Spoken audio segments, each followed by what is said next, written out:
A Fox Valley man is breathing new life into an old mill in Iola. Angela Kelly shows us how he's making a difference by preserving a large part of the small community's history. Just clean it up and resurface it. Tom Fusick of Appleton has a passion for fixing up old things. In 1996, that hobby led him here to the historic Iola Mills property.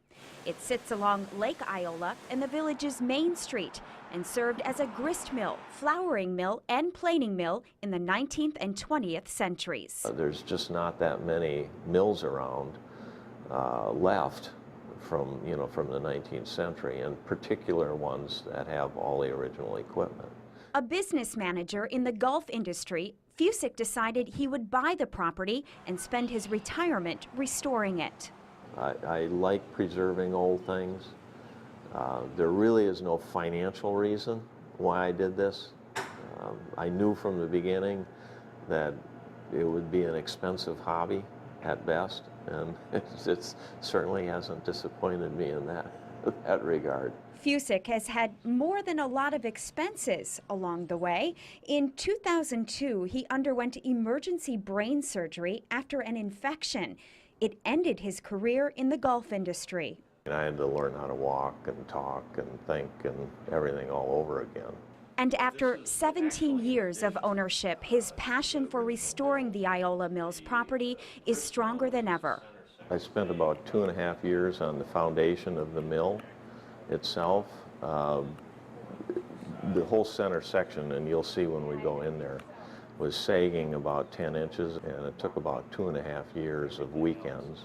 And then we put a new roof on the building, and then I started on the siding and windows, to historical specs.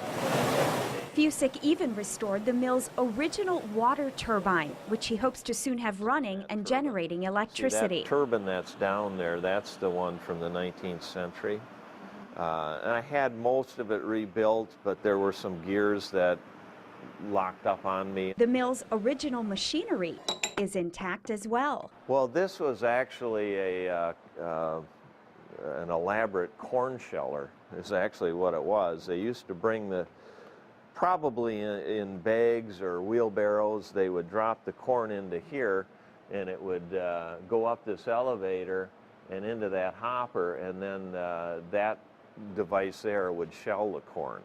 And I figured that out because I found a lot of cobs. When Fusick was working on the front of the mill, he found some old coins, some of them dating back to 1905.